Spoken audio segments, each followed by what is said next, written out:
시어머니에게 쫓겨나 딸과 함께 야시장에서 노점을 하던 중이었어요.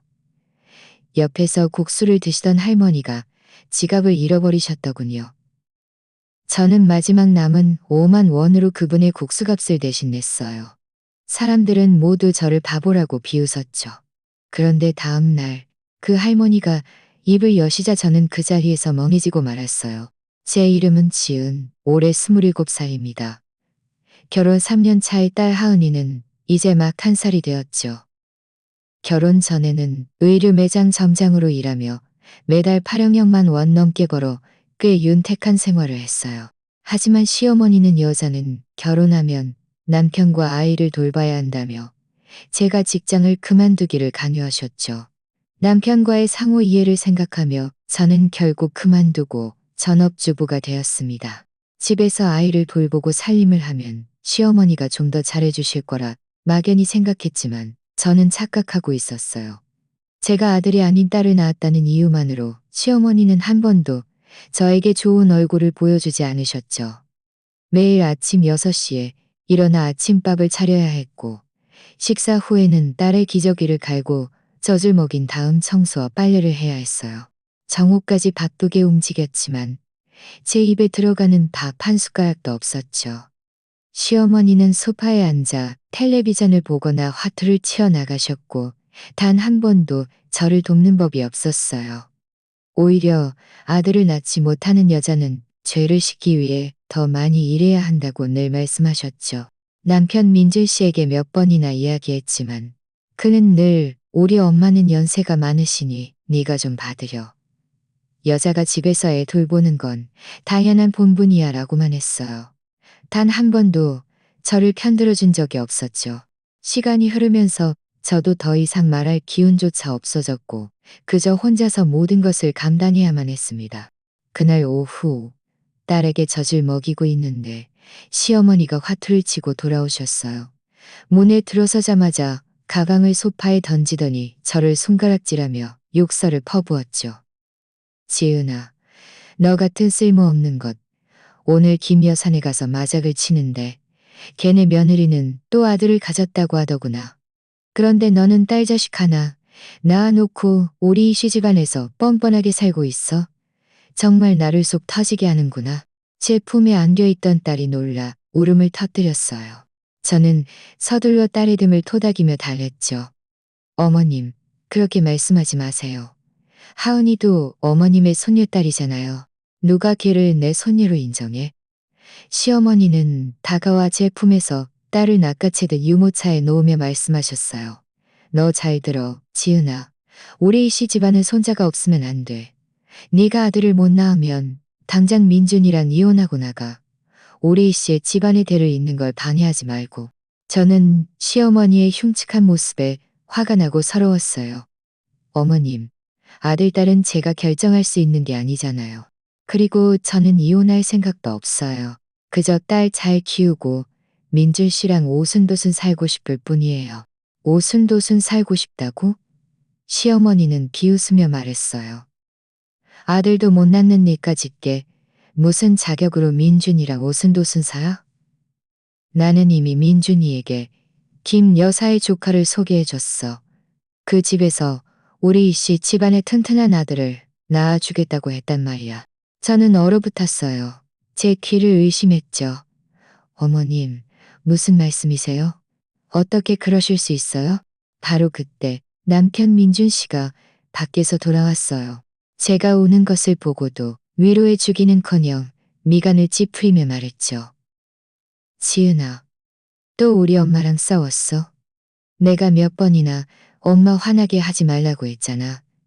왜 그렇게 말을 안 들어? 민준 씨, 어머님이 나랑 이혼하고 김 여사 조카랑 결혼하라고 하시는데. 정말이야? 저는 기대에 찬 눈으로 그를 바라봤어요. 제발 아니라고 말해주기를 바랐죠. 하지만 민준 씨는 제 시선을 피하며 말했어요. 지은아, 우리 엄마 말씀이 맞아. 우리 씨 집안은 손자가 없으면 안 돼. 네가 만약 아들을 하나 더 낳아준다면 우리 이혼 안 할게. 하지만 그게 안 된다면 일단 나가서 지내. 나가서 지내라고? 저는 완전히 멍해졌어요. 민준 씨, 내가 당신 때문에 직장 그만두고 집에서 애 키우며 매일 죽도록 일했는데 이제 와서 나보고 나가라고? 당신 나한테 미안하지도 않아? 딸한테도 미안하지 않아? 내가 뭘 미안해? 민준 씨는 목소리를 높였어요. 네가 내 밥 먹고 내 옷 입고 내 집에서 살면서 아들 하나 못 낳아주는 게 말이 돼? 당장 이혼 안 시키는 것만 해도 다행인 줄 알아. 시어머니는 옆에서 거들었죠. 그래, 지은아, 당장 짐 싸서 나가. 오레이 씨 집안은 쓸모없는 사람 안 키워. 눈앞에 냉정한 모자를 보며 제 마음은 칼로 베인 듯 아팠어요. 아무리 말해도 소용없다는 것을 알았죠. 이 집에는 더 이상 제가 있을 곳이 없었어요. 저는 깊이 숨을 들이쉬고 침실로 들어가 옷장을 열어 낡은 여행 가방 하나를 꺼냈어요. 값나가는 물건은 없었어요. 그저 몇 벌의 옷과 딸의 작은 옷까지, 그리고 기저귀뿐이었죠. 짐을 하나씩 가방에 넣는데 눈물이 멈추지 않고 들이었죠. 저는 다가가 딸을 안고 눈물을 닦으며 말했어요. 아가, 무서워하지 마. 엄마가 데리고 갈게. 엄마가 우리 아가 잘 돌봐줄 거야. 짐을 다 싸고 여행 가방을 끌고 딸을 안고 문으로 향했어요.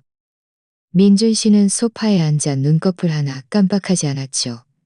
마치 제가 낯선 사람인 것처럼요. 저는 그들을 보며 말했어요.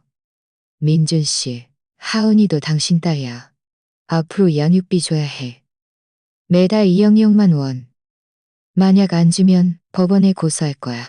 민준 씨는 귀찮다는 듯 손을 흔들며 말했어요. 알았어, 알았어. 얼른 가. 여기서 얼쩡거리지 말고. 저는 더 이상 말하지 않고 지난 3년간 살았던 이 집을 나섰어요.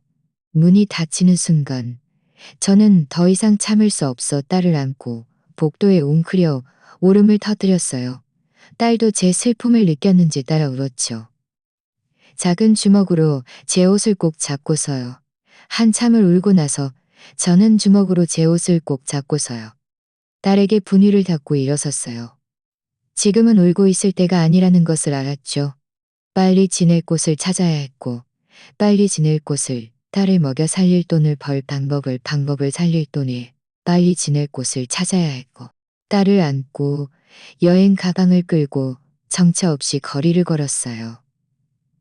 날은 점점 어두워지고 바람도 점점 차가워졌죠. 딸은 제 품에서 잠들었어요. 작은 얼굴은 빨갛게 상기되어 있었죠. 저는 딸을 더 꼭 안고 마음속으로 다짐했어요.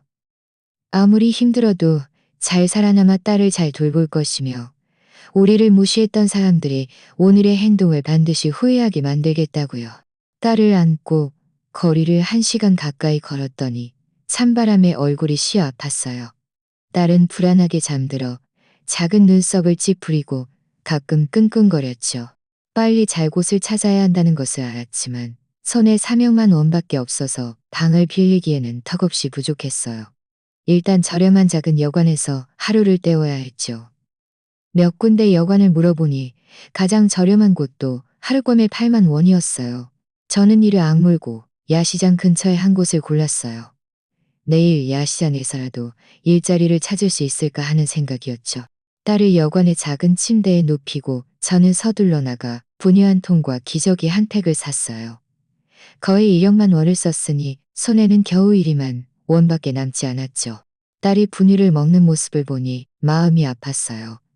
예전 집에서는 딸이 늘 수입 분유를 먹었는데 지금은 가장 저렴한 국내산 분유밖에 먹일 수 없었죠. 저는 스스로에게 다짐했어요. 반드시 빨리 돈을 벌어 딸에게 좋은 삶을 살게 해주겠다고요.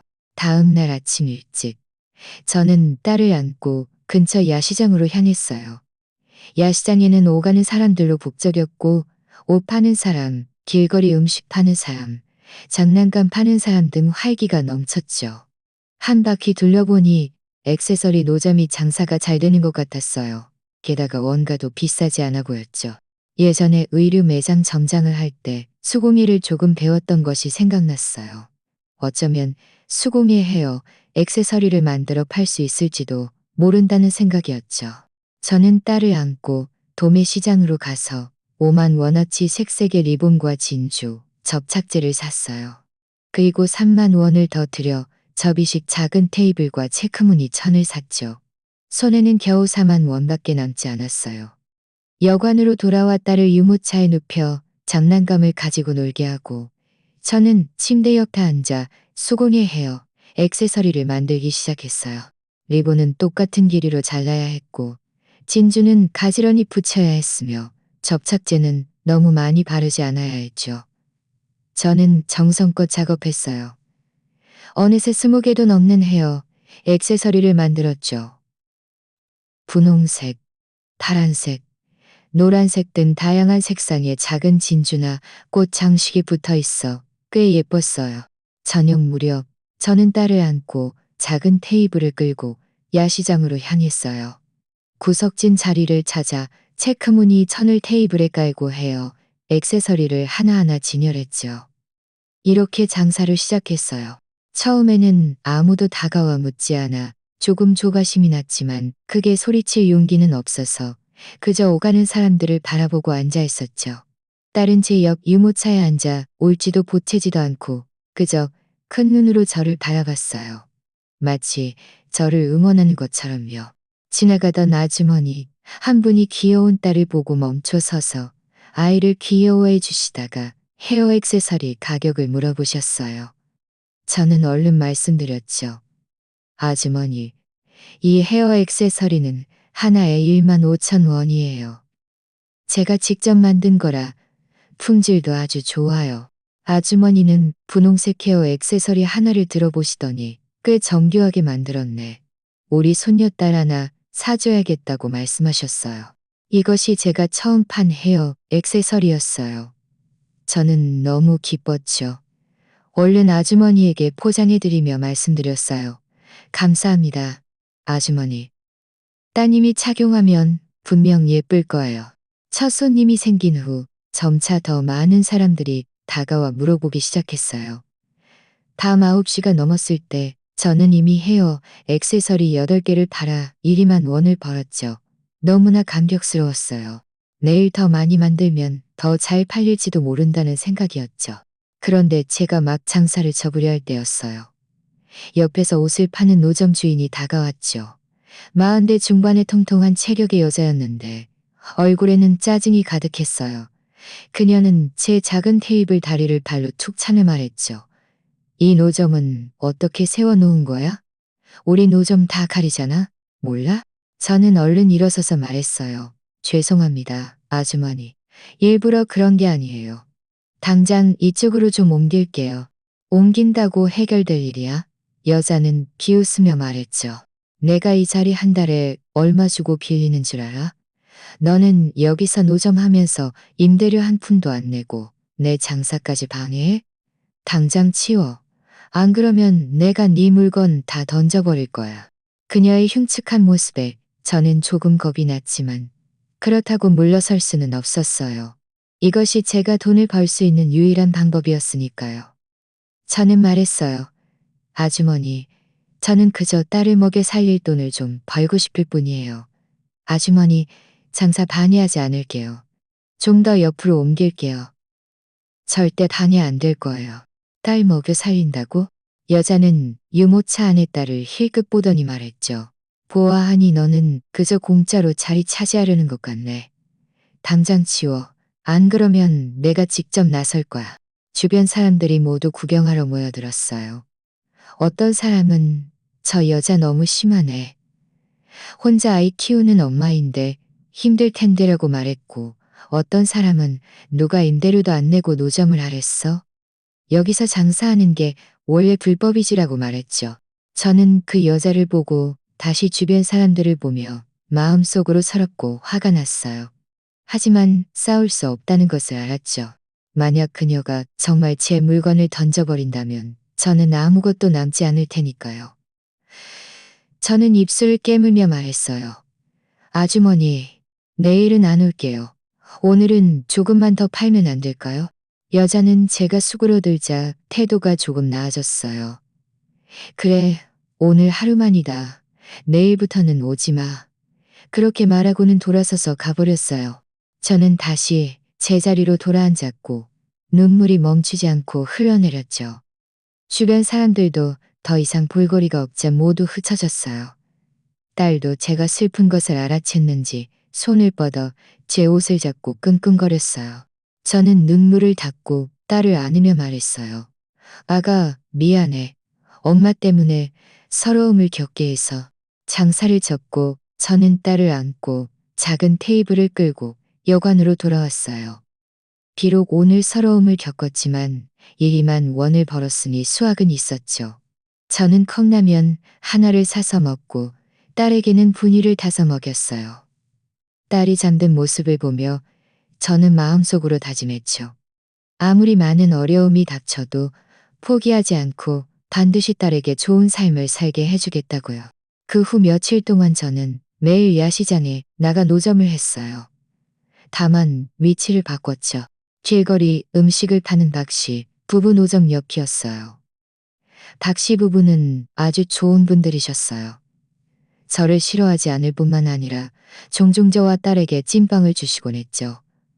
제 헤어 액세서리도 꽤 잘 팔려 매일 1억만 원 넘게 벌었어요. 여관비와 딸의 분유값을 제외하고도 조금씩 남았죠. 하지만 닷새째 되던 날, 제 손에 남은 돈은 마지막으로도 조금씩 남았죠. 하지만 제 손에 남은 돈은 마지막 5만 원뿐이었어요. 매일 다시 도매시장에 가서 재료를 도매시장에 가서 닷새째 장사를 접을 무렵 밤 10시가 다 되어가고 있었어요. 딸은 제 품에서 잠들었고 작은 머리를 제 어깨에 기댄 채 숨소리가 아주 작았죠. 저는 배가 고파 꼬르륵 소리가 났어요. 며칠 동안 계속 컵라면만 먹었으니 오늘은 5만 원밖에 없더라도 딸에게 따뜻한 것을 좀 사주고 저도 배를 채워야겠다고 생각했죠. 야시장 입구에 있는 국수집은 늘 장사가 잘 되는 곳이었어요. 전에도 몇 번 지나쳤지만 차마 들어갈 엄두를 내지 못했죠. 오늘 저는 딸을 안고 국수집 문을 열었어요. 가게 안에는 몇몇 손님이 있었고 주인 아저씨는 계산대 뒤에서 장부를 정리하고 있었죠. 제가 들어오는 것을 보고 고개를 들더니 물었어요. 뭘 드시겠어요? 저희 집 소고기, 국수랑 야채, 국수 모두 맛있어요. 메뉴판을 보니 소고기 국수는 2만 원, 야채 국수는 1만 원이었어요. 저는 잠시 생각하다가 말했죠. 아저씨, 야채 국수 한 그릇이랑 삶은 달걀 하나 주세요. 감사합니다. 저는 야채 국수와 삶은 달걀을 제가 먹고 나중에 여관에 돌아가서 딸에게 분유를 줄 생각이었어요. 이렇게 하면 총 1만 2천 원이니 3만 8천 원이 남았죠. 구석진 자리를 찾아 앉은 저는 딸을 조심스럽게 옆 의자에 앉히고 제 몸에 기대게 했어요. 혹시라도 깨서 떨어질까봐 조심스러웠죠. 얼마 지나지 않아 주인 아저씨가 야채 국수와 삶은 달걀을 가져다 주셨어요. 김이 모락모락 피어나는 것이 냄새부터 고소했죠. 제가 막 젓가락을 들어 먹으려는데 한 아주머니가 천천히 국수집으로 들어오는 것이 보였어요. 아주머니는 60이 넘어 보였고 머리는 희끗희끗했으며 색이 바랜 겉옷을 입고 계셨죠. 손에는 천 가방을 들고 있었고 다리가 불편한지 걷는 것이 조금 느려 보였어요. 그녀는 계산대 앞으로 가서 주인 아저씨에게 말했죠. 총각, 소고기 국수 한 그릇에 국물 좀 많이 줘. 우리 아버지가 집에서 기다리고 계셔. 주인 아저씨는 웃으며 말했어요. 네, 아주머니. 자리 잡고 앉으세요. 금방 나옵니다. 아주머니는 저와 멀지 않은 자리에 앉아 계속 문 쪽을 바라봤어요. 누군가를 기다리는 것처럼요. 잠시 후 주인 아저씨가 소고기 국수를 아주머니 앞에 가져다 주며 말했어요. 아주머니, 국수 나왔습니다. 맛있게 드세요. 아주머니는 젓가락을 들고 한 입 먹으려는데 갑자기 무언가 생각났는지 몸에 주머니를 뒤지고 천 가방을 열어 뒤적였어요. 얼굴색이 순식간에 변했죠. 그녀는 다급하게 주인 아저씨에게 말했어요. 총각, 큰일 났네. 오늘 너무 급하게 나오느라 지갑을 집에 두고 왔어. 이거 어쩌지? 주인 아저씨는 잠시 멍해지더니 말했어요. 아주머니, 돈을 안 가져오셨어요? 그럼 이 국수는... 아주머니의 얼굴은 새빨개졌어요. 총각, 이렇게 하면 안 될까? 우리 집이 저 탱복 아파트 단지라 여기서 멀지 않아. 집에 가서 돈 가지고 바로 올게. 걱정 마. 내가 절대 속이지 않을게. 주인 아저씨는 미간을 찌푸리며 말했어요. 아주머니, 제가 아주머니를 못 믿는 건 아니지만 저희도 작은 가게라 쉽지 않아요. 만약 모든 손님이 아주머니처럼 국수 다 먹고 돈 가지러 간다면 저희 가게는 장사 못해요. 주변 몇몇 테이블의 손님들도 모두 이쪽을 바라봤어요. 어떤 사람은 작은 소리로 수군거렸죠. 돈도 안 가지고 나오면서 무슨 국수를 먹으러 와? 이거 일부러 무전 취식하려는 거 아니야? 그러게 말이야. 저 나이에 어떻게 저런 짓을 해? 아주머니는 고개를 숙였고 목소리는 약간 떨렸어요. 정말 일부러 그런 게 아니야. 우리 아버지가 편찮으셔서 따뜻한 국물 국수가 드시고 쉽다기에 급하게 나오다가 지갑을 잊었어. 저는 아주머니의 슬픈 모습을 보며 마음이 편치 않았어요. 딸과 함께 갈 곳 없이 떠돌던 제 모습이 생각났죠. 그 막막함이 너무나 잘 이해되었어요. 저는 주머니 속 5만 원을 만져봤어요. 이것이 저에게 남은 전부였고 내일 헤어 액세서리 재료를 사야 했죠. 하지만 다시 아주머니를 보고 그녀가 편찮으신 아버지가 따뜻한 국물 국수를 드시고 싶어 하신다고 말했던 것을 떠올리자 마음이 약해졌어요. 저는 깊이 숨을 들이쉬고 일어서서 계산대 앞으로 가서 주인 아저씨에게 말했어요. 아저씨, 아주머니 국수값은 제가 낼게요. 얼마예요? 주인 아저씨는 잠시 멍해지더니 말했어요. 아가씨, 이 아주머니 아세요? 저는 고개를 저으며 말했어요. 아니요, 몰라요. 그냥 아주머니가 힘들어 보이셔서 돕는 것뿐이에요. 아주머니도 고개를 들어 놀란 눈으로 저를 바라봤어요. 아가씨, 안 그러셔도 돼요. 제가 집에 가서 돈 가져올게요. 정말이에요. 저는 웃으며 말했어요. 아주머니 괜찮아요. 국수 한 그릇인데 얼마 안 해요. 어서 국수 드세요. 안 그러면 이따 식을 거예요.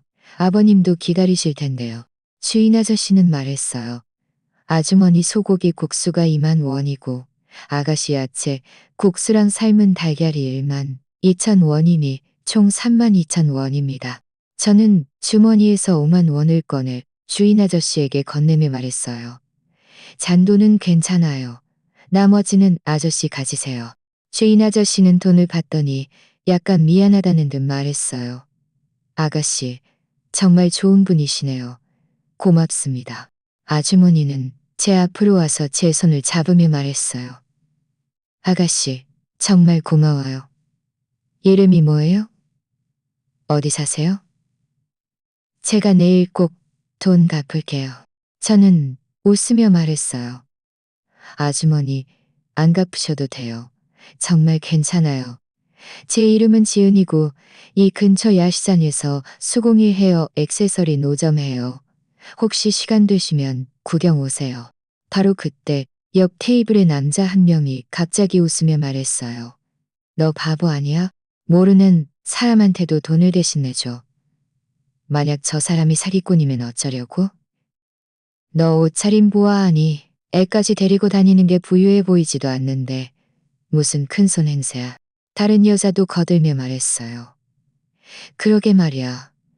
요즘 사기꾼들 얼마나 많은데. 아마 일부러 돈 안 가져왔다고 말해서 남한테 대신 내게 하려는 걸 거야. 네 5만 원이 며칠 생활비일지도 모르는데 정말 바보 같네. 주변 사람들도 모두 동조했고 어떤 사람들은 저를 손가락질하며 수군거렸죠. 제 얼굴이 좀 화끈거렸지만 저는 여전히 아주머니를 보며 말했어요. 아주머니, 저 사람들 말 듣지 마세요. 어서 국수 드세요. 아주머니는 그 사람들을 노려보며 말했어요. 당신들 어떻게 그렇게 말할 수 있어? 이 아가씨는 착한 마음으로 나를 도와준 건데 당신들은 도와주지는 못할 망정 험담이나 하고 너무 심하잖아. 그 사람들은 아주머니가 저를 감싸주자 더 이상 말하지 않고 그저 입만만 다셨어요. 아주머니는 제 손을 잡으며 말했어요. 아가씨, 고마워요. 정말 착하고 좋은 아이네요. 내일 꼭 찾아가서 돈 갚고 고맙다는 인사도 제대로 할게요. 저는 웃으며 고개를 끄덕였죠. 제자리로 돌아와 앉으니 방금 사람들에게 조롱당한 것 때문에 마음이 좀 서러웠어요. 하지만 눈앞의 야채 국수를 보니 아무렇지도 않았죠. 제가 가난해도, 제가 5만 원밖에 없어도 남이 곤란한 것을 보고만 있을 수는 없었으니까요. 국수를 다 먹고 저는 딸을 안고 아주머니와 주인 아저씨에게 인사를 하고 국수집을 나섰어요. 밖은 여전히 좀 쌀쌀했지만 제 마음은 따뜻했죠. 주머니를 만져보니 겨우 1만 8천 원밖에 남지 않아 내일 재료 살 돈이 부족했지만 저는 조금도 후회하지 않았어요. 남을 돕는 기분은 아무리 많은 돈을 버는 것보다 더 행복했으니까요. 여관으로 돌아와 딸의 기저귀를 갈아주고 분유를 타서 먹였어요. 딸이 분유를 먹는 모습을 보며 저는 웃으며 말했죠. 아가, 엄마가 오늘 어떤 아주머니를 도와줬어. 돈은 줄었지만 엄마는 너무 행복해. 나중에 아가가 크면 아가도 착한 사람이 되어야 해. 알았지? 딸은 제 말을 알아들은 듯 저를 보고 웃었고 작은 입으로는 계속 분유를 마셨죠. 저는 딸을 안고 마음속으로 생각했어요. 내일 다시 방법을 찾아야지.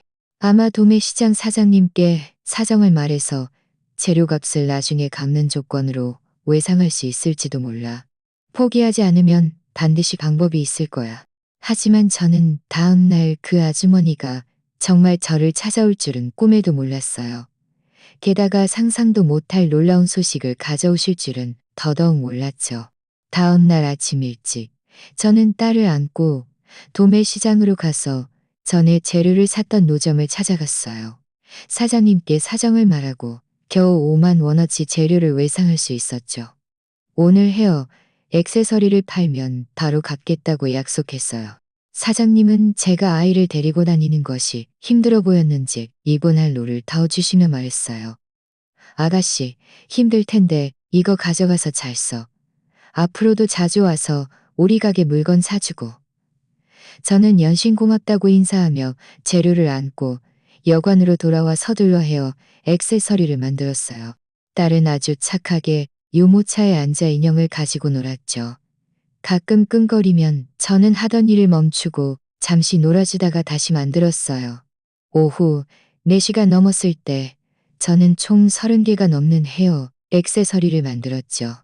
어제보다 훨씬 많아져서 마음이 좀 더 놓였어요. 작은 테이블을 끌고 야시장에 도착했을 때 어제 길거리 음식을 팔던 박 사장님과 이모님이 이미 노점을 열고 계셨어요. 이모님은 저를 보고 웃으며 손을 흔들었죠. 지은아, 어서 와. 우리가 너한테 좋은 자리 맡아놨어. 우리 옆이라 사람도 많을 거야. 제 마음이 따뜻해졌고 얼른 테이블을 끌고 가서 말했어요. 감사합니다, 이모님. 늘 신세만 지내요. 박 사장님은 따뜻한 찐빵 하나를 건네며 말했어요. 우리 사이에 무슨 객기야. 너처럼 젊은 아가씨가 혼자 아이 키우는 게 얼마나 힘든데. 도울 수 있는 건 돕는 거지. 어서 먹어. 방금 쪄서 아직 따뜻해. 저는 찐빵을 받아 한 입 빼어 물었는데 눈물이 왈칵 쏟아질 뻔했어요. 시어머니에게 쫓겨난 후 박 사장님 부부 외에는 아무도 이렇게 저를 걱정해 준 사람이 없었으니까요.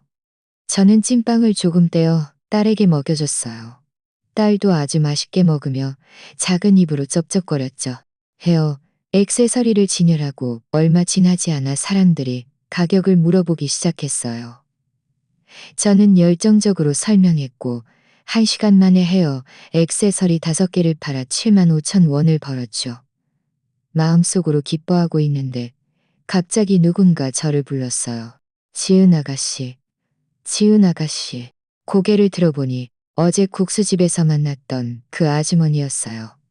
그녀는 어제보다 훨씬 단정하게 차려입고 있었죠. 짙은 색의 울코트를 입고 손에는 쇼핑백 2개를 들고 있었어요. 그녀 뒤에는 양복을 입은 젊은 남자 한 명이 따라오고 있었는데 비서처럼 보였죠. 저는 얼른 일어서서 말했어요. 아주머니, 어떻게 오셨어요? 아주머니는 제 앞으로 와서 웃으며 말했어요. 어제 너한테 말했잖아. 오늘 너를 찾아와서 국수값도 갚고 고맙다는 인사도 제대로 하겠다고. 그녀는 말하면서 주머니에서 5만 원을 꺼내 제게 건네며 말했어요. 아가씨, 어제 네가 나 대신 3만 2천 원을 내줬지. 이 5만 원 가져가. 남는 돈은 내가 너한테 고맙다고 주는 거야. 저는 얼른 손을 흔들며 말했어요. 아주머니, 아니에요. 어제 말씀드렸잖아요. 국수 한 그릇인데 아주머니가 갚으실 필요 없어요. 3만 2천 원만 주시면 돼요. 더는 받을 수 없어요. 아주머니는 제가 고집하는 것을 보고 결국 5만 원을 4만 원으로 바꿔서 말했어요. 그럼 이 4만 원이라도 가져가. 3만 2천 원은 국수값이고 8천 원은 내가 아기 사탕 사주려고 주는 거야. 더 이상 거절하면 안 돼. 저는 아주머니의 진심 어린 눈빛을 보고 결국 4만 원을 받았죠. 감사합니다. 아주머니. 아주머니는 또 손에 들고 있던 쇼핑백 2개를 제게 건네며 말했어요. 이 안에는 과일이랑 아기 분유, 기저귀가 좀 들어있어. 아기한테 먹이고 쓰렴. 어제 보니 네가 아기한테 먹이는 분유가 별로 좋아 보이지 않더라. 이건 수입 분유니까 아기가 먹어도 안심할 수 있을 거야. 저는 쇼핑백을 열어보니 그 안에는 사과, 바나나, 오렌지, 그리고 커다란 수입 분유통과 유명 브랜드 기저귀 한 팩이 들어있었어요. 이 모든 것을 합하면 몇십만 원은 좋게 될 것 같았죠. 저는 얼른 쇼핑백을 되돌려주며 말했어요. 아주머니, 이런 귀한 물건은 받을 수 없어요. 아주머니가 국수값을 갚으러 와주신 것만으로도 저는 너무 기뻐요. 어떻게 아주머니 물건을 또 받을 수 있겠어요? 아주머니는 쇼핑백을 다시 제게 밀어주며 말했어요. 아가씨, 그냥 받으렴. 어제 네가 안 도와줬으면 나는 어찌할 바를 몰랐을 거야. 이 정도 물건은 아무것도 아니야. 그저 내 작은 마음의 표시일 뿐이야. 네가 아이를 데리고 힘든데 이 물건들이 아기한테 도움이 될 거야. 옆에 있던 젊은 남자도 말했어요. 아가씨, 그냥 받으세요. 이건 이 이사님께서 드리는 작은 성의예요. 안 받으시면 이 이사님께서 서운해 하실 거예요. 이 이사님? 저는 잠시 멍해지더니 의아한 눈으로 아주머니를 바라봤어요. 아주머니는 웃으며 말했어요. 아가씨, 저 사람 말 듣지 마. 나는 그저 평범한 노인이야. 이 아주머니라고 부르면 돼. 그녀는 다시 주머니에서 명함 한 장을 꺼내 제게 건네며 말했어요. 아가씨, 이건 내 명함이야. 내 전화번호가 적혀 있으니 앞으로 혹시 무슨 어려움이 생기면 나한테 전화해. 도울 수 있는 건 반드시 도와줄게. 저는 명함을 받아보니 그 위에 이경 외식업 그룹 위스키 이사라고 적혀 있었고 아래에는 전화번호가 있었죠. 저는 이경 외식업 그룹이라는 이름을 들어본 적은 없었지만 아주머니 뒤에 있는 비서와 그녀가 건넨 명함을 보니 분명 평범한 노인이 아니라는 생각이 들었어요. 하지만 그녀가 말하고 싶어 하지 않으니 저도 더 이상 묻기 어려웠죠. 저는 명함을 조심스럽게 주머니에 넣으며 말했어요. 감사합니다, 이스키 아주머니. 앞으로 정말 어려움이 생기면 아마 아주머니께 폐를 끼쳐야 할지도 모르겠네요. 이스키 아주머니는 웃으며 말했어요. 폐 끼치지 않아, 폐 끼치지 않아. 참, 아가씨, 이 헤어 액세서리 직접 만든 거예요? 정말 예쁘네요. 저는 고개를 끄덕이며 말했어요. 네, 제가 직접 만들었어요. 노점해서 딸 먹여 살릴 돈 좀 벌려고요. 이수키 아주머니는 분홍색 헤어 액세서리 하나를 들어보시더니 말했어요. 정말 정교하게 만들었네. 밖에 가게에서 파는 것보다 훨씬 좋아. 아가씨, 이렇게 재능이 많으니 앞으로 분명 큰 돈 벌 수 있을 거야. 바로 그때 옆에서 옷을 팔던 그 통통한 여자가 다가왔어요. 그녀는 이수키 아주머니와 그 뒤의 비서를 보고 눈이 번쩍 뜨였죠. 그녀는 이숙희 아주머니 앞으로 다가가 아첨하는 미소를 지으며 말했어요. 아주머니, 분위기가 정말 좋으시네요. 혹시 어떤 회사 사장님이세요? 옷 좀 보시겠어요? 저희 집 옷은 모두 유명 브랜드고 품질이 아주 좋아요. 사시면 50% 할인해 드릴게요. 이숙희 아주머니는 그녀를 힐끗 보더니 아무 말 없이 제 손을 잡으며 말했어요. 지은 아가씨, 나 할 일이 있어서 먼저 가볼게. 혹시 어려움 생기면 나한테 전화하는 거 잊지 마. 저는 고개를 끄덕이며 말했어요. 네, 이숙희 아주머니, 조심해서 가세요. 이숙희 아주머니와 비서가 가고 나서 통통한 여자가 제 옆으로 다가와 궁금하다는 듯 물었어요. 지은아, 방금 그 아주머니 누구야? 돈 많아 보이던데 비서까지 데리고 다니고. 너 어떻게 아는 사이야? 저는 그녀와 더 이상 말하고 싶지 않아서 대충 둘러댔죠. 그냥 어제 국수집에서 알게 된 분이에요. 지갑을 잊으셔서 제가 국수값을 대신 내드렸는데 오늘 돈 갚으러 오신 거예요. 통통한 여자는 입맛을 다시며 말했어요. 내가 보기엔 그렇게 간단한 것 같지 않아. 저렇게 많은 물건까지 가져다 주고 분명 너한테 마음이 있어서 돕고 싶어 하는 걸 거야. 지은아, 너 정말 운 좋다. 아무나 도와줬는데 돈 많은 사람이었네. 저는 그녀의 말에 신경 쓰지 않고 계속 손님을 불렀어요. 하지만 제 마음속으로는 계속 이숙희 아주머니에 대한 생각이 떠나지 않았죠. 그녀는 도대체 왜 그렇게 착하신 걸까? 그리고 그녀의 명함에 적힌 이경 외식업 그룹은 도대체 무엇을 하는 곳일까? 많은 의문이 있었지만 저는 이숙희 아주머니의 명함을 소중히 간직했어요. 나중에 정말 해결할 수 없는 어려움이 닥치면 어쩌면 정말 쓸모가 있을지도 모른다는 생각이었죠. 장사를 마치고 계산해 보니 오늘은 헤어 액세서리 15개를 팔아 총 2만 5천 원을 벌었어요. 도매시장 사장님께 5만 원을 갚고 나니 17만 5천 원이 남았죠. 이숙희 아주머니가 주신 4만 원을 더하니 총 21만 5천 원이 되었어요. 저는 너무 기뻤죠. 빚도 갚고 돈도 많이 벌었으니까요. 여관으로 돌아와 딸에게 이숙희 아주머니가 주신 수입분유를 타서 먹였어요. 딸은 아주 맛있게 먹었고 먹고 나서 얼마 지나지 않아 잠들었죠. 저는 잠든 딸의 모습을 보며 다시 이숙희 아주머니의 명함을 꺼내 마음속으로 생각했어요. 이숙희 아주머니가 누구든 저는 반드시 그녀에게 잘 보답해야 해. 앞으로 더 열심히 노력해서 더 좋은 헤어, 액세서리를 만들고 더 많은 돈을 벌어서 딸에게 좋은 삶을 살게 해줄 거야. 하지만 저는 며칠 후 정말 어려움에 부닥쳐 이숙희 아주머니께 전화를 걸게 될 줄은 꿈에도 몰랐어요. 그리고 그 전화가 저와 딸의 운명을 완전히 바꿀 줄은 더더욱 몰랐죠. 그 후 며칠 동안 제 헤어, 액세서리 장사는 점점 더 잘 되었어요. 매일 2억만 원 넘게 벌 수 있었죠. 여관비와 딸의 분유값을 내고도 조금씩 저축할 수 있었어요.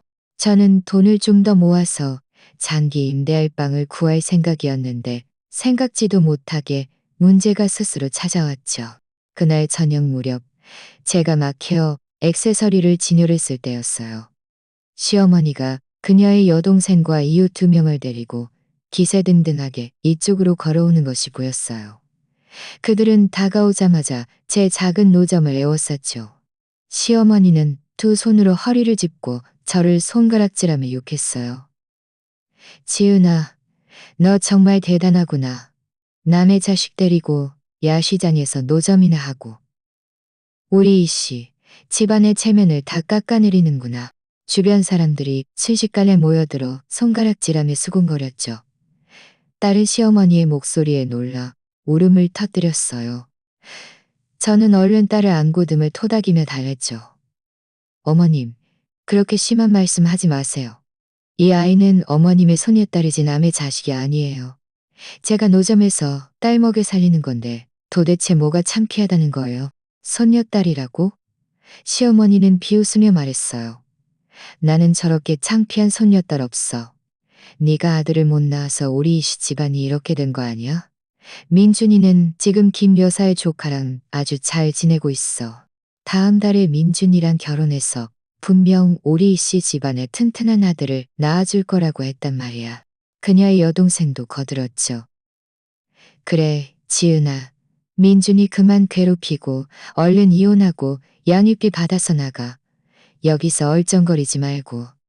네 꼴을 봐. 옷도 다 해지고 애까지 데리고 다니는데 누가 안 비웃겠니? 옆에 있던 이웃도 말했어요. 맞아, 여자는 아들을 낳아야 해. 안 그러면 시댁에서 고개도 못 들어. 너 지금 얼마나 불쌍하니? 만약 처음에 아들을 낳았더라면 지금 이 씨 집안의 사모님으로 살고 있었을 텐데. 저는 계속 울고 있는 딸을 안고 마음속으로 화가 나고 서러웠어요. 그들과 결론하고 싶었지만 그들은 수가 많고 목소리가 커서 제가 말할 기회조차 주지 않았죠. 바로 그때 박 사장님과 이모님이 다가왔어요. 박 사장님은 제 앞에 막아서며 말했어요. 당신들 어떻게 이렇게 사람을 괴롭혀? 지은이는 혼자 아이 키우는 엄마인데 얼마나 힘든지 알아? 당신들은 도와주지는 못할 망정 여기서 모욕이나 하고. 이모님도 말했어요. 그러게 말이야. 아들, 딸 구별하는 게 다 똑같지. 당신들 어떻게 그렇게 남아선호를 해? 게다가 민준 씨가 바람을 피운 건데. 당신들은 민준이를 나무라지는 못할 망정 지은이를 탓해?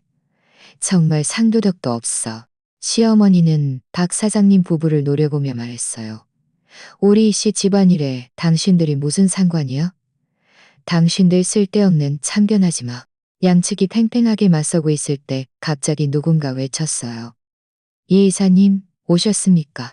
고개를 들어보니 이숙희 아주머니였어요. 그녀는 오늘 단정한 정장 차림에 머리도 단정하게 빗어 넘겼죠. 그녀 뒤에는 양복을 입은 비서 2명과 서류 가방을 든 남자 1명이 따라왔는데 변호사처럼 보였어요. 주변 사람들은 이숙희 아주머니를 보고 모두 조용해졌고 호기심 가득한 눈으로 그녀를 바라봤죠. 시어머니도 잠시 멍해졌어요. 그녀는 이숙희 아주머니가 그저 길을 가다 들른 사람이라고 생각하고 대수롭지 않게 여겼죠. 오히려 입맛을 다시며 말했어요. 이게 누구야? 저렇게 거들먹거리는 걸 보니 얼마나 대단한 사장님인 줄 알겠네. 하지만 그녀의 말이 끝나기가 무섭게 이숙희 아주머니가 제 앞으로 걸어와 딸의 머리를 부드럽게 쓰다듬으며 말했어요. 아가, 무서워하지 마. 할머니 여기 있으니 아무도 너희를 괴롭히지 못해. 그리고는 돌아서서 차가운 눈빛으로 시어머니를 노려보며 말했어요. 방금 누구를 보고 창피하다고 했지? 시어머니는 이숙희 아주머니의 기세에 놀랐지만 억지로 버티며 말했어요. 우리 집안일에 당신이 무슨 상관이야? 쓸데없는 참견하지 마. 집안일이라고? 이숙희 아주머니는 비웃으며 뒤에 있던 비서에게 말했어요. 김 비서, 내 명함 저 사람한테 보여줘. 내가 누군지 알게 해줘. 김 비서는 얼른 명함 1장을 꺼내 시어머니에게 건넸어요. 시어머니는 명함을 받아보고는 얼굴색이 순식간에 변했죠. 손이 멈추지 않고 떨렸고 목소리도 더듬거렸어요. 이경 외식업 그룹 이숙희 이사님? 주변 사람들도 모두 깜짝 놀랐어요. 어떤 사람은 작은 소리로 말했죠. 세상에, 저분이 바로 이경 그룹의 떡볶이집이란 국수집이 우리 시에만 수십 개 지점이 있잖아. 자산이 수천억이 넘는다고 들었는데 세상에나 지은이가 이 이사님을 안다고? 정말 대단하잖아. 시어머니의 얼굴은 굴그락푸르락했어요. 그녀는 전에 이경 그룹의 국수집에서 밥을 먹은 적이 있어서 이경 그룹이 얼마나 대단한지 알고 있었죠. 하지만 자신이 이 이사님을 건드렸을 줄은 꿈에도 몰랐어요. 그녀는 얼른 명함을 돌려주며 얼굴에 오는 것보다 더 추한 미소를 지으며 말했어요. 이 이사님, 죄송합니다. 저는 이사님인 죄송합니다. 저는 이사님인 줄 몰랐어요. 방금은 제가 며느리한테 농담한 거예요. 농담이라고? 이숙희 아주머니는 그녀를 경멸하는 눈빛으로 바라보며 말했어요. 방금 지은이를 보고 창피하다고 하고 그 딸을 남의 자식이라고 했지. 그게 농담이야. 지은이는 착한 마음으로 내 국수값을 대신 내준 좋은 아이인데 너는 그렇게 괴롭히고 바람 피운 아들을 편들어줘. 너희 씨 집안의 가풍이 정말 대단하구나. 시어머니는 할 말을 잃고 고개를 숙여 땅속으로라도 기어들어가고 싶어 했죠. 그녀의 여동생과 이웃들도 모두 겁에 질려 아무 말 못했고 오만했던 기세는 온데간데 없었어요. 이스키 아주머니는 돌아서서 서류 가방을 든 남자에게 말했어요.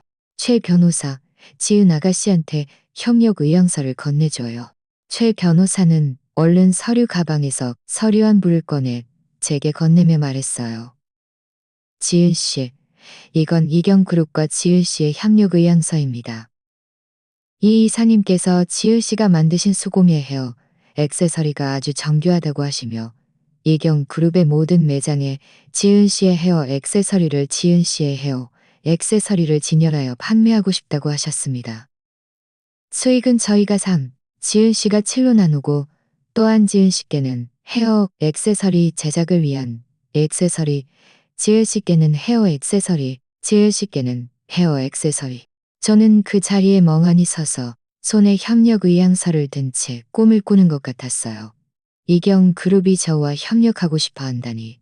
게다가 제가 70%의 수익을 가져가고 무료 작업실까지 제공해 준다니. 이건 그야말로 하늘에서 떡이 떨어지는 격이었죠. 주변 사람들도 모두 깜짝 놀랐어요. 어떤 사람은 세상에나 지은이 이제 대박 나는 거 아니야? 라고 말했고 전에 어떤 사람이 지은이를 바보라고 비웃었는데 이제 보니 착한 일하면 복 받는다는 게 진짜네. 라고 말했죠. 시어머니는 고개를 들어 제 손에 들린 협력 의향서를 바라봤어요. 그녀의 눈에는 질투와 후회가 가득했죠. 그녀는 가고 싶었지만 감히 갈 수 없어서 그저 그 자리에 서서 어색하게 손만 비볐어요. 이스키 아주머니는 저를 보며 웃으며 말했어요. 지은 아가씨, 멍하니 있지 말고 괜찮으면 서명해요. 앞으로는 여기서 노점할 필요 없어. 작업실도 있고 매장에서 물건 판매도 도와줄 테니 아가씨는 헤어 액세서리 만드는 것에만 전념하면 돼. 아기도 더 잘 돌볼 수 있을 거고. 저는 정신이 번쩍 들었고 눈물이 순식간에 흘러내렸어요. 감사합니다. 이수키 아주머니. 정말 감사합니다. 저 협력할게요. 서명할게요. 최 변호사는 얼른 펜을 꺼냈고 저는 협력 의향서에 제 이름을 서명했어요. 이수키 아주머니는 의향서를 받아 최 변호사에게 건네며 말했어요. 빨리 작업실 준비해줘. 다음 주에는 지은 아가씨가 들어갈 수 있도록. 최 변호사는 고개를 끄덕이며 말했어요. 네, 이사님. 이수키 아주머니는 다시 돌아서서 시어머니를 보며 말했어요. 앞으로 다시는 지은이와 아기에게 문제 일으키지 마. 만약 다시 괴롭히는 것을 알게 되면 내 변호사하고 이야기하게 될 거야. 그리고 민준이가 바람 피우고 양육비도 안 주고 있다고 했지? 그 애한테 빨리 밀린 양육비 다 갚으라고 해. 안 그러면 나도 변호사를 개입시킬 거야. 시어머니는 연신 고개를 끄덕이며 말했어요. 네, 네 이사님. 앞으로 다시는 지은이에게 문제 일으키지 않을게요. 민준이한테도 빨리 양육비 갚으라고 할게요. 그렇게 말하고는 그녀는 여동생과 이웃들을 데리고 뒤도 돌아보지 않고 도망쳤어요. 이스키 아주머니가 다시 자신을 괴롭힐까봐 겁이 났던 것이죠. 주변 사람들도 더 이상 볼거리가 없자 모두 흩어졌지만 떠날 때 모두 부러운 눈으로 저를 바라봤어요. 박 사장님과 이모님이 다가와 웃으며 말했어요. 지은아, 축하한다. 정말 착한 사람에게 복이 오는구나. 이제 다시는 서러움 겪을 일 없을 거야. 저는 딸을 안고 그들에게 말했어요. 감사합니다. 박 사장님, 이모님. 그리고 이수키 아주머니께도 감사드려요. 만약 여러분이 없었다면 저는 정말 어찌할 바를 몰랐을 거예요. 이수키 아주머니는 웃으며 말했어요. 나한테 감사할 필요 없어. 이 모든 것은 네가 마땅히 받아야 할 거야. 너는 착하고 능력 있는 사람이야. 더 좋은 삶을 살 자격이 있어. 다음 주에 내 비서가 너를 데리러 가서 작업실 보여줄게. 저는 고개를 끄덕이며 말했어요. 네, 감사합니다. 이스키 아주머니. 이스키 아주머니는 저와 몇 마디 더 이야기를 나누고는 비서와 변호사를 데리고 가버렸어요. 저는 딸을 안고 손에 든 협력 의향서를 바라보며 감격과 감사함으로 가득 찼어요. 오늘부터 저와 딸의 삶이 완전히 달라질 것이라는 것을 알았죠. 이스키 아주머니가 가신 후 이틀 뒤 저는 비서에게 전화가 왔어요. 작업실이 준비되었으니 다음 주에 오라고 했죠. 저는 감격스럽고 기대에 찼어요. 드디어 야시장에서 비바람 맞으며 노점할 필요 없이 조용한 곳에서 헤어 액세서리를 만들 수 있게 되었고 딸도 더 좋은 환경에서 지낼 수 있게 된 것이죠. 그런데 다음 주에 작업실로 이사 갈 준비를 하던 금요일 오후 여관에서 짐을 정리하고 있는데 갑자기 문을 두드리는 소리가 들렸어요. 저는 박 사장님 부부가 저를 보러 오셨나 생각하고 문을 열었는데 뜻밖에도 민준 씨였죠. 그는 손에 분유, 기저귀, 과일 등 커다란 선물꾸러미 2개를 들고 얼굴에 아첨하는 미소를 지으며 말했어요. 지은아, 너하고 딸 보러 왔어. 하은이는? 자고 있어? 저는 미간을 찌푸리며 문을 막고 그가 들어오지 못하게 했어요. 당신이 여기 왜 와? 우리는 더 이상 아무 관계가 아니야. 민준 씨의 얼굴에 미소가 잠시 굳어졌지만 이내 다시 회복하며 말했어요. 지은아, 그렇게 말하지 마. 우리 그래도 부부였잖아. 딸도 있고. 자네 내가 잘못했어. 엄마 말 듣고 너랑 싸운 거 후회해. 이번 한 번만 용서해주면 안 될까? 저는 비웃으며 말했어요. 나를 용서해 달라고? 당신이 당신 엄마랑 같이 나하고 딸을 집에서 쫓아낼 때는 나를 용서해 줄 생각 안 했잖아? 당신이 김 여사 조카랑 같이 있을 때는 우리 딸이 있다는 생각 안 했잖아. 그건 다 오해야, 지은아. 민줄 씨는 다급하게 말했어요. 나 김 여사 조카랑은 그냥 평범한 친구 사이야. 우리 엄마 말도 너무 마음에 담아두지 마. 그분은 그냥 노망난 거야.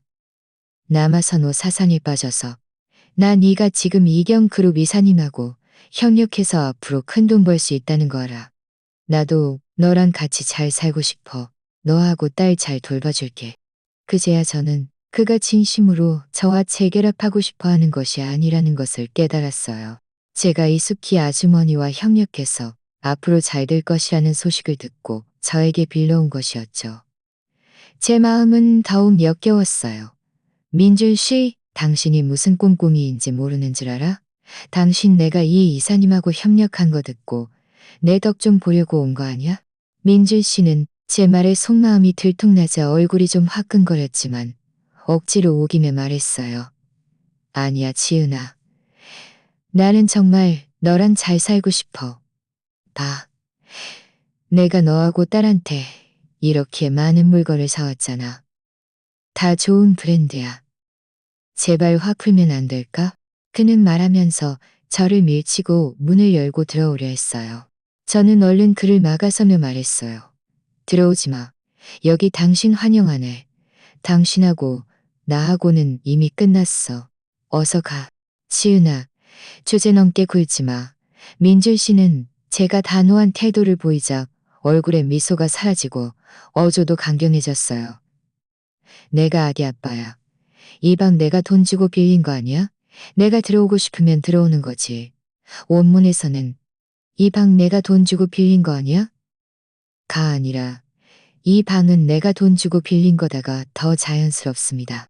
그리고 사실 이 방은 지은이 스스로 돈을 내고 빌린 방이었죠. 그래서 이 방은 내가 돈 주고 빌린 거야는 민준이 거짓말을 하는 상황입니다. 원문의 이 방은 내가 돈 주고 빌린 거다를 그대로 살려 민준이 억지를 부리는 상황으로 번역하겠습니다. 바로 그때 저희 목소리에 딸이 깨서 안에서 울음을 터뜨렸어요. 저는 마음이 급해 딸이 놀랄까봐 어쩔 수 없이 그를 들어오게 했죠. 큰 소리로 말하지 마. 애 놀라게 하지 말고. 민준 씨는 들어와 딸이 우는 것을 보고 얼른 다가가 안아주려 했지만 딸은 놀라서 제 품으로 숨으며 계속 엄마 무서워라고 외쳤어요. 저는 가슴 아파 딸을 안고 등을 토닥이며 민준 씨에게 말했어요. 봤지? 애도 당신을 무서워해. 당신은 애 아빠 자격도 없어.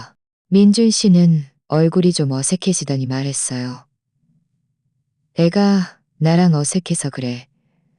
앞으로 내가 자주 보러 오면 괜찮아질 거야. 지은아, 네가 지금 능력 있는 건 알지만 여자 혼자 애 키우는 게 쉽지 않아.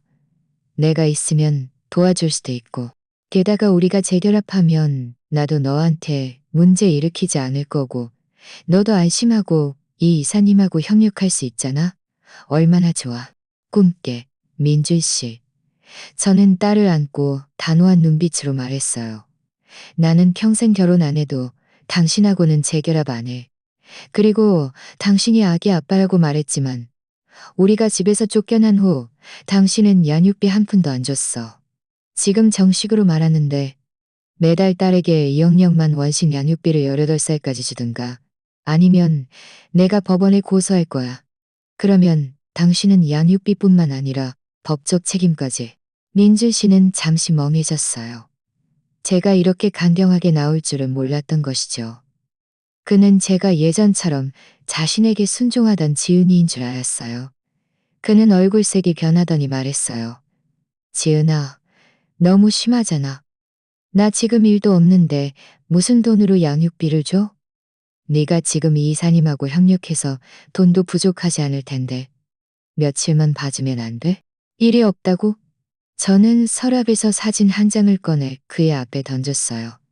당신 지난달에 김 여사 조카랑 금목걸이 사러 가서 8억년만 원 넘게 썼잖아.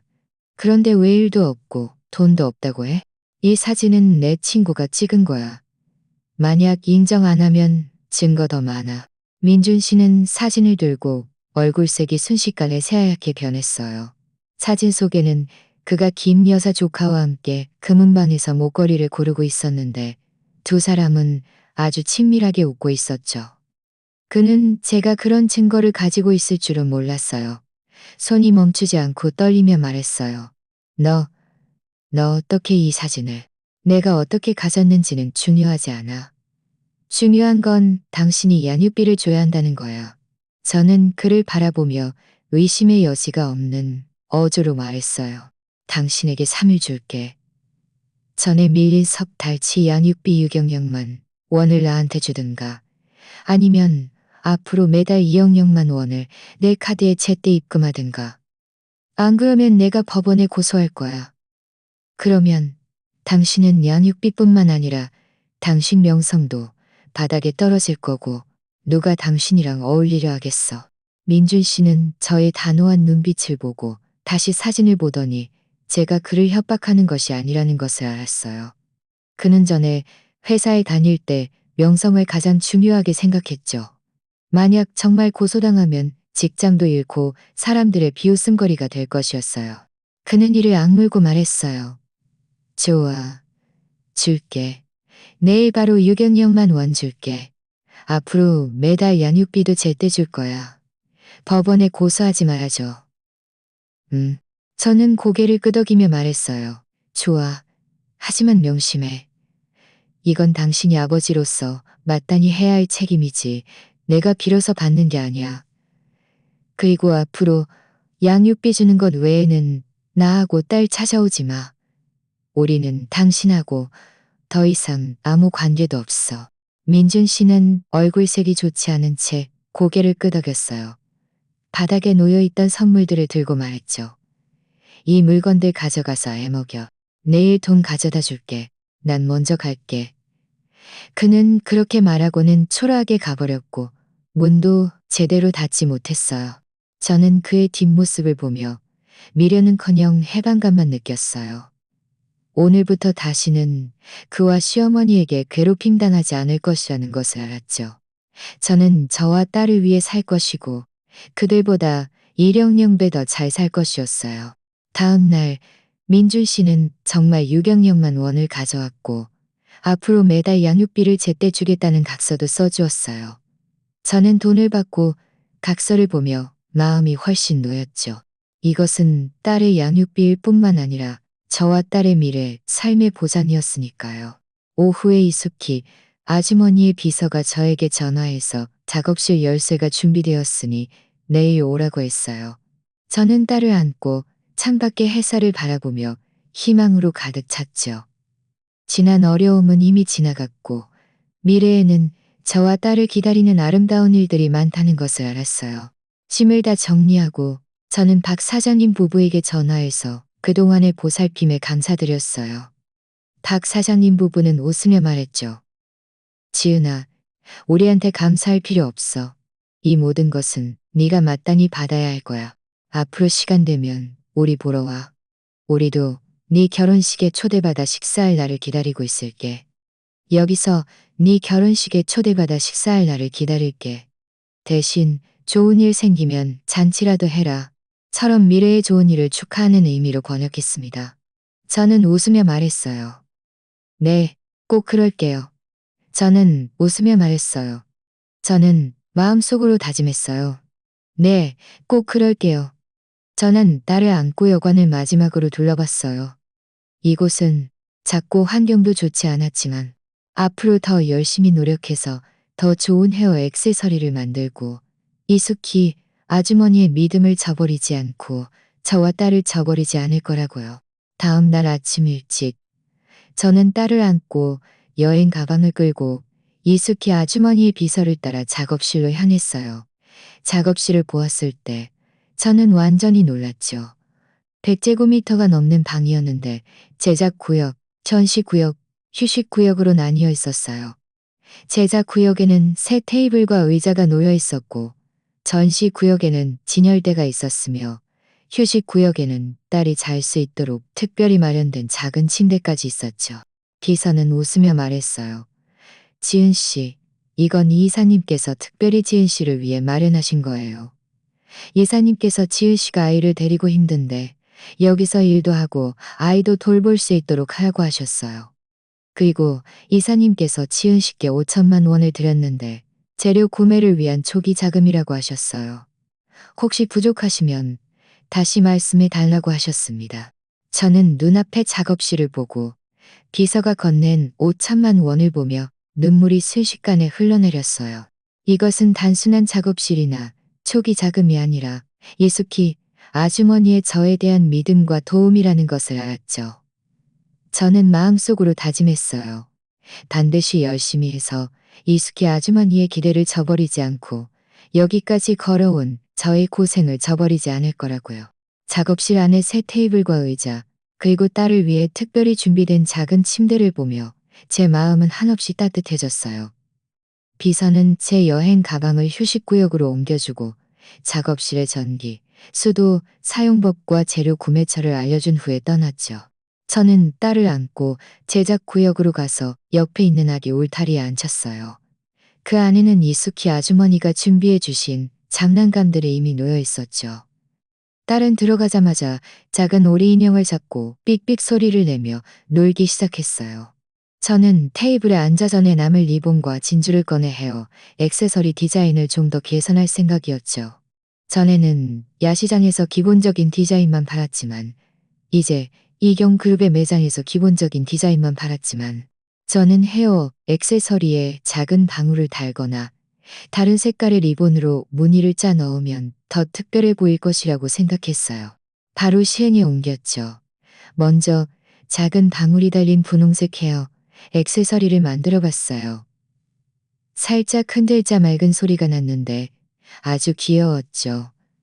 또 파란색 리본을 엮은 헤어 액세서리를 만들고 그 위에 작은 큐빅을 붙였더니 조명 아래에서 반짝반짝 빛났어요. 딸이 그것을 보고 잡으려고 손을 뻗었죠. 저는 웃으며 딸에게 건네주었고 딸은 그것을 손에 들고 흔들며 아주 기뻐했어요.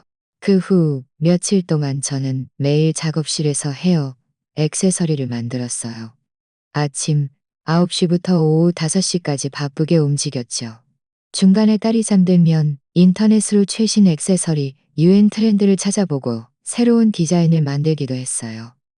이숙희 아주머니도 2번 찾아오셨는데 매번 과일과 딸이 좋아하는 과자들을 가져오셨고, 저에게 지은 아가씨, 너무 서두르지 마. 일주일 후, 저는 드디어 헤어 액세서리 500개를 완성했어요. 커다란 상자 2개 가득 채웠죠. 방울 달린 것, 큐빅 박힌 것, 여근 디자인 등 총 5가지 디자인에 각 디자인마다 10가지 색상이 있었어요. 이스키 아주머니의 비서가 물건을 가지러 왔을 때 이 헤어 액세서리들을 보고 놀라며 말했어요. 지은 씨, 정말 너무 예쁘게 만드셨네요. 이 헤어 액세서리들 분명 아주 잘 팔릴 거예요. 저는 손님들이 좋아하지 않을까봐 좀 불안했지만 사흘 후 비서에게 전화가 왔어요. 그는 흥분해서 말했죠. 지은 씨, 헤어 액세서리가 대박 났어요. 첫날에만 100개가 넘게 팔렸고 지금 각 매장에서 물건을 재촉하고 있어요. 이사님께서 지은 씨한테 더 많이 만들 수 있는지 물어보라고 하셨어요. 가능하다면 새로운 디자인도 좀 더 추가해 달라고요. 저는 이 말을 듣고 놀랍고도 기뻤어요. 얼른 말했죠. 네, 할 수 있어요. 지금 당장 만들기 시작해서 최대한 빨리 보내드릴게요. 전화를 끊고 손에 든 주문서를 보니 기쁘면서도 약간 조바심이 났어요. 헤어 액세서리 500개를 만드는데 일주일이 걸렸는데 지금 주문을 추가해야 하니 저 혼자서는 도저히 해낼 수 없을 것 같았죠. 저는 전에 야시장에서 만났던 한부모, 엄마가 생각났어요. 그녀의 이름은 유민이었는데 저처럼 아이를 데리고 야시장에서 양말을 팔며 힘들게 살고 있었죠. 그때 제가 나중에 기회가 되면 함께 일하자고 말했던 것이 생각났어요. 저는 얼른 유미 씨에게 전화해서 작업실에 와서 헤어 액세서리 만드는 것을 도와줄 의향이 있는지 물어봤어요. 정말 고마워요. 드디어 야시장에서 비바람 맞지 않아도 되겠네요. 정말 고마워요. 정말 고마워요. 드디어 야시장에서 비바람 맞지 암심도 제공하겠다고 했죠.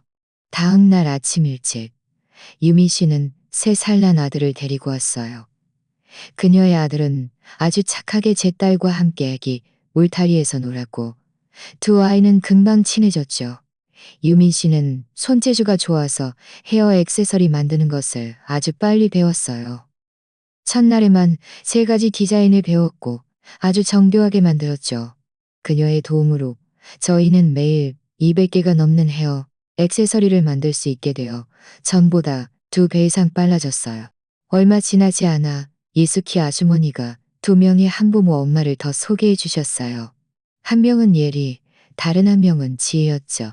그들은 모두 전에 공장에서 일했지만 아이를 돌보기 위해 어쩔 수 없이 직장을 그만두었던 사람들이었어요. 저는 그들을 모두 채용하고 각자에게 사형력만 원의 월급을 주었죠. 또한 작업실 안에 작은 방을 만들어 작은 침대 2개를 놓아 점심시간에 쉴 수 있도록 했어요. 이제 작업실에는 총 4명이 있었고 매일 활기가 넘쳤죠. 저희는 헤어 액세서리를 만들면서 육아 경험을 공유하며 이야기꽃을 피웠어요. 마치 한 가족 같았죠. 예리 씨는 전에 공장에서 품질 검사를 해본 경험이 있어서 제가 헤어 액세서리 품질 검사를 맡겼고 모든 헤어 액세서리가 문제없는지 확인하도록 했어요. 지혜 씨는 장부 정리를 잘해서 제가 주문서와 재료를 맡겼죠. 유미 씨는 손재주가 가장 좋아서 가장 복잡한 여근 디자인의 헤어 액세서리 제작을 맡았고 저는 새로운 디자인 개발과 이경 그룹 매장과의 연계를 담당했어요. 모두의 노력 덕분에 저희의 헤어 액세서리 사업은 점점 더 잘 되었어요. 이경 그룹 매장에서 잘 팔릴 뿐만 아니라 많은 손님들이 온라인에서 보고 직접 전화로 주문하기도 했죠. 이수키 아주머니는 저희가 이렇게 잘하는 것을 보고 다른 몇 군데 외식 업체도 소개해 주셨어요. 저희 헤어 액세서리를 그들의 가게에서도 팔 수 있도록 해주셨고 수익은 여전히 저희가 70%를 가져갔죠. 이제 매달 저희는 1만 개가 넘는 헤어 액세서리를 팔 수 있었고 재료비와 인건비를 제외하고도 제가 3천만 원 넘게 벌 수 있었어요. 저는 저와 딸을 위해 방 2칸짜리 집을 빌렸을 뿐만 아니라 유민 씨, 예리 씨, 지혜 씨를 위해서도 작업실에서 가까운 집을 빌려주어 매일 멀리까지 출퇴근하지 않아도 되도록 했죠. 어느 날 저녁, 저희가 퇴근하고 유민 씨가 제 손을 잡고 말했어요. 지은 씨, 지은 씨가 없었다면 저는 지금도 야시장에서 양말이나 팔고 있었을 거예요. 언제쯤이나 우리 아들에게 새 학용품 가방을 사줄 수 있을지도 몰랐겠죠. 저에게 이런 기회를 줘서 고마워요. 덕분에 아들도 잘 돌보고 돈도 벌 수 있게 되었어요. 예리 씨와 지혜 씨도 거듭며 말했어요. 맞아요, 지은 씨. 고마워요. 저희는 전에 평생 이대로 살 줄 알았는데 지은 씨가 저희에게 희망을 보여주었어요. 저는 그들을 보며 마음이 따뜻해졌고 말했어요. 저한테 감사할 필요 없어요. 이건 모두 여러분 스스로의 노력의 결과예요. 우리는 모두 한부모 엄마들이고 아이를 키우는 것이 쉽지 않다는 것을 알아요. 서로 돕는 것은 당연한 일이죠. 앞으로도 우리 함께 노력해서 헤어 액세서리를 더 잘 만들고 더 많은 사람들에게 우리의 수공예 헤어 액세서리를 알리자고요. 그날 저녁 저희는 늦게까지 이야기하다가 각자 집으로 돌아갔어요. 저는 딸을 안고 집으로 가는 길을 걸으며 길가의 불빛을 바라봤어요. 마음속에는 감회가 가득했죠.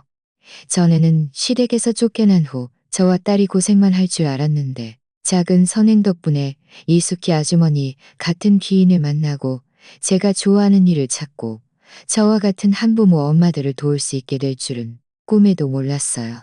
이것은 그저 시작일 뿐이라는 것을 알았죠. 앞으로 더 많은 예쁜 헤어, 액세서리를 디자인해서 국내뿐만 아니라 다른 도시에도 팔고 더 많은 사람들이 저희의 수공예 헤어, 액세서리를 좋아하게 만들 거예요. 저는 또한 한부모 엄마들을 위한 지원 모임을 만들어서 저희와 같은 더 많은 엄마들을 돕고 그들도 자신만의 사업을 가질 수 있도록 해서 아이들을 잘 돌보고 행복한 삶을 살 수 있도록 할 거예요. 집에 돌아와 딸을 씻기고 재운 후 예숙희 아주머니의 명함을 꺼내 그녀에게 전화를 걸어 저희의 최근 상황을 말씀드렸어요. 이숙희 아주머니는 기뻐하시며 말했죠. 지은 씨, 정말 잘했어. 나는 네가 능력 있는 아이라는 것을 알고 있었어. 앞으로 무슨 어려움이 생기면 언제든지 나한테 말해. 내가 반드시 도와줄게. 저는 웃으며 말했어요. 감사합니다. 이숙희 아주머니. 아주머니가 없었다면 저도 지금처럼 할 수 없었을 거예요. 앞으로 더욱 열심히 노력해서 아주머니의 기대를 저버리지 않을게요. 전화를 끊고 저는 소파에 앉아 창밖의 달을 바라봤어요. 마음속은 희망으로 가득 찼죠. 저희가 계속 노력하고 계속 선량함을 지킨다면 미래는 반드시 점점 더 좋아질 것이라는 것을 알았어요. 다시 반년이 지났어요. 저희의 수공예 헤어, 액세서리는 국내에서 명성을 얻었을 뿐만 아니라 이숙희 아주머니의 소개로 다른 지역의 몇몇 대형 백화점과도 협력하게 되었죠. 매달 판매량은 2배 이상 늘었어요. 저는 작업실에 따스한 햇살 공방이라는 이름을 지었어요. 저희의 헤어, 액세서리가 햇살처럼 그것을 착용하는 모든 아이들에게 따뜻함과 행복을 가져다 주기를 바라는 마음에서였죠. 그날 이숙희 아주머니가 저에게 전화해서 시에서 여성 창업성과 전시회를 개최하는데 그녀를 귀빈으로 초대했다고 말씀하셨어요. 그녀는 또한 저를 위해 특별히 부스를 하나 확보해 주어 저희의 헤어 액세서리를 가지고 참가하라고 하셨죠. 따스한 햇살 공방을 더 많은 사람들에게 알릴 수 있을 것이라고요. 저는 너무 기뻐서 얼른 유민 씨, 예리 씨, 지혜 씨와 상의해서 저희가 가장 최근에 디자인한 몇 가지 헤어 액세서리를 가지고 전시회에 참가할 준비를 했어요. 전시회 날 저희는 딸과 유미 씨 아들에게 새 옷을 입히고 저희가 만든 헤어 액세서리와 작은 헤어핀을 착용하게 했죠. 두 아이는 작은 모델처럼 아주 인기가 많았어요. 전시회장은 사람들로 북적였고 많은 창업 여성들이 자신의 제품을 가지고 참가했으며 많은 언론사 기자들이 취재하고 있었어요. 저희 부스가 막 준비되자마자 많은 사람들이 몰려왔어요. 헤어 액세서리를 구경하러 온 사람들도 있었고 상담하러 온 사람들도 있었죠. 유민 씨와 예리 씨는 손님들에게 헤어 액세서리를 설명하는 것을 담당히 했고 지혜 씨는 주문서 기록을 맡았어요. 저는 관심 있는 협력업체들과 소통하느라 바빴죠. 딸과 유민 씨 아들은 부스 옆에서 놀고 있었고 가끔 사람들이 다가와 아이들을 귀여워해주고 아이들이 착용한 헤어 액세서리가 예쁘다고 칭찬했어요. 저희가 한참 바쁘게 움직이고 있을 때 저는 갑자기 익숙한 뒷모습을 봤어요. 시어머니였죠. 그녀는 색이 바른 작업복을 입고 손에 쓰레기 봉투를 들고 부스 옆에 쓰레기를 치우고 있었어요. 그녀 옆에는 또 다른 사람이 고개를 숙이고 상자를 옮기고 있었죠. 자세히 보니 민준 씨였어요. 민준 씨도 저를 봤지만 못 본 척 고개를 더 숙였죠. 하지만 시어머니는 이미 다가오고 있었어요. 그녀는 제가 단정한 정장 차림에 주위에 많은 사람들이 모여 있는 것을 보고 다시 자신의 해진 작업복을 보니 얼굴이 순식간에 붉어졌죠. 그녀는 손을 멈추지 않고 비비며 더듬거리며 말했어요. 지은아, 너도 전시회에 왔니? 이 헤어 액세서리들 다 네가 만든 거야? 정말 예쁘네. 주변 사람들이 모두 호기심 가득한 눈으로 저희를 바라봤어요. 저는 웃으며 말했어요. 네, 저희 공방에서 만든 거예요. 어머님은 여기서 뭘 하세요? 시어머니는 어색하게 웃으며 말했어요. 나는 여기서 청소하고 잔돈 좀 벌고 있어. 그 애는 최근에 일자리를 못 구해서 여기서 잡일하고 있어. 상자 옮기는 일. 그제야 저는 민준 씨가 김 여사 조카와 함께 지낸 후 얼마 지나지 않아 회사에서 해고되었다는 것을 알았어요. 알고 보니 그가 회사에 다닐 때 몰래 회사에 다닐 때 몰래 회사에 다닐 때 몰래 회사 고객 정보를 빼돌려 김 여사 조카와 함께 회사를 차리려다가 사장에게 발각되었던 것이죠. 해고되었을 뿐만 아니라 막대한 배상금까지 물어야 했어요.